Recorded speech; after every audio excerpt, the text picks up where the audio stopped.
அதை விடுங்க. நீங்க அது ஒரு பிரச்சனை, அது டிஸ்கஸ் பண்ணி நாட்டுக்கு ஒரு நல்ல பிரச்சனைனா தொடர்ந்து கேளுங்க.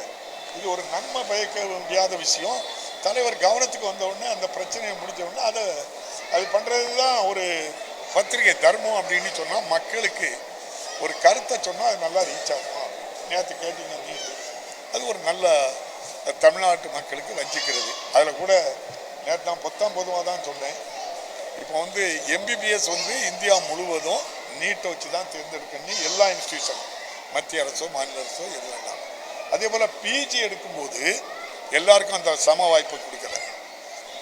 முதுகலை மருத்துவத்துறையில் முதுகலை பட்டம் படிக்கின்றவர்களுக்கு ஜிப்மருக்கு நீட் கட்டுப்படுத்தாது, எய்ம்ஸை கட்டுப்படுத்தாது, நிம்ஹென்ஸ் அப்படின்ட்டு சொல்லி இருக்கு நம்ம பெங்களூரா ஹைதராபாத்தில், அது கட்டுப்படுத்தாது. நம்ம திருவனந்தபுரத்தில் சித்திர திருநாள் மருத்துவக் கல்லூரி மருத்துவமனை அது கட்டுப்படுத்தாது. சண்டிகரில் பிஎஸ்ஜி இருக்கு, அது கட்டுப்படுத்தாது.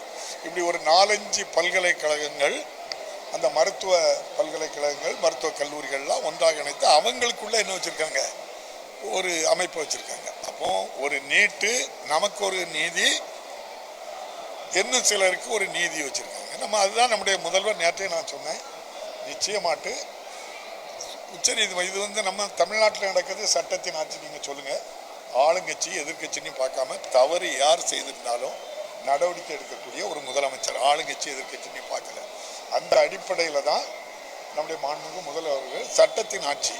நான் இன்னைக்கு அம்பேத்கர் அவர்கள் பிறந்த நாளில் சொல்கிறேன், இந்திய அரசியலமைப்பு சட்டப்படி நடத்துகிற ஒரு ஆட்சி நடக்கு நம்ம தமிழ்நாட்டில் நடக்கு.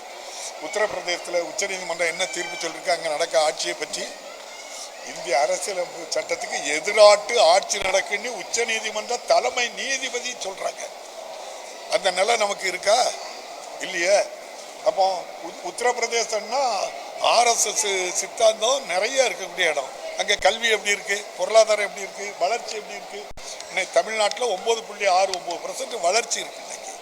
இன்னைக்கு இந்தியாவிலே தமிழ்நாடு தான் நீங்க எல்லா துறையிலையும் முதல்ல இருக்கு. கல்வி எடுத்துக்கிட்டாலும் தான், வேலை வாய்ப்பு எடுத்துக்கிட்டாலும் எல்லா வகையிலையும் இருக்கு. ஆகவே இது ஒரு வளர்ந்த மாநிலமாக வருவதற்கு காரணம் இந்திய அரசியலமைப்பு சட்டப்படி மாண்புமிகு முதல்வர் ஆட்சி நடத்துகின்றார். அதன்படி மக்கள் எல்லோருக்கும் சமத்துவமாக எல்லாம் சேர்கிறது. ஆகவே தான் தமிழ்நாட்டு இவ்வளவு பெரிய பெருமை. ஆகவே தான் தமிழ்நாட்டை குறிவைத்து நம்முடைய தமிழை அழிக்க வேண்டும் என்பதை குறிவைத்து தான் கல்விக்குரிய 4000-5000 கோடி ரூபாய் பணம் தரல. கல்விக்குரிய பணம் நமக்கு தர வேண்டிய பணத்தை தரல.